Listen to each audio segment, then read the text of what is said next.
వసుంధర అయితే గౌతమ్ వాళ్ళ ఇంటికి ఫాస్ట్గా వచ్చి పోలీసులు తీసుకొని వస్తుంది. రే గౌతమ్ రారా బయటికి అని చెప్పి గట్టిగా అరుస్తూ ఉంటుంది. ఇక గౌతమ్ అయితే అక్కడ ఉండగా ఏంటి ఎవరు వచ్చారని చెప్పి చూస్తే మరింకేంటి అక్కడ పోలీసులు ఉంటారు. అది చూసి గౌతమ్ వాళ్ళ ఇంట్లో వాళ్ళంతా ఒక్కసారిగా షాక్ అవుతారు.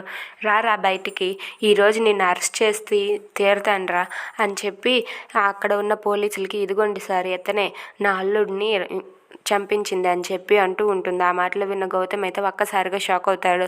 ఏంటి సార్ మీరే అని మాకు ఈవిడ కంప్లైంట్ చేసింది, దయచేసి మీరు మాతో రండి అని చెప్పి పోలీసులు అయితే గౌతమ్ని అరెస్ట్ చేస్తారు. అది చూసి మళ్ళీ అలాగే కౌసల్య నీలిమ వాళ్ళైతే ఒక్కసారిగా షాక్ అవుతారు.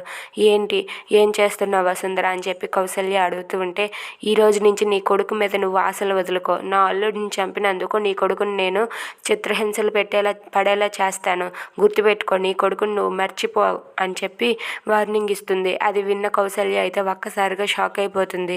ఇక నీలిమ మళ్ళీ అయితే ఏడుస్తూ ఉంటారు. అన్నయ్య అలాగే ఏమండి అంటూ వాళ్ళిద్దరూ అయితే అలా ఏడుస్తూ ఉంటారు.